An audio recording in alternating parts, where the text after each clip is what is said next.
יאללה. בחסות ההפקה הטובה של רוזי, היום אנחנו נלמד איך מכינים אביזר ראש לרקדנית רוסייה בשקל. כן, מחומרים של חנויות הכל בשקל, בלי הדבקה ובלי תפירה. כל מה שצריך זה קשת אחת לשיער בעלות של שקל, שתי גומיות פשוטות, שני סרטי מתנה או סרט בד, בעצם זה 4 סרטים כאלה, כל אחד באורך של 30 סנטימטר.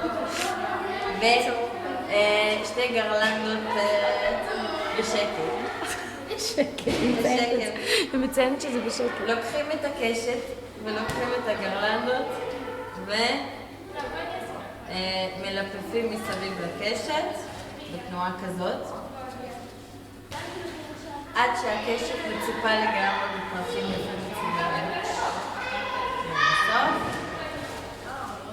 וואלה. אוקיי, מוודאים שהפיזור של הפרחים סך הכל אחיד ושיש הרבה למעלה, כי זה מה שיפה.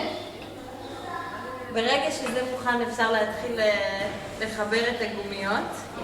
עכשיו מה שאנחנו עושים בעצם, אנחנו מהדקים את הפרחים לקשת בעזרת הגומייה, כל גומייה עד החצי,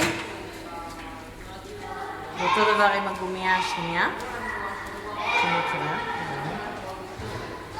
אז אנחנו לוקחים את הסרטי גימור שלנו שקשרנו עם קשר קטן, חיברנו אותם בקצה, וצריך למצוא קצה אחד של הגומייה, משחילים את הקצה לתוך הגומייה, פותחים לולאה קטנה בין הסרטים, משחילים את הזנבות פנימה ומושכים עד שזה מתהדק. טאם! מחיאות כפיים סוערות!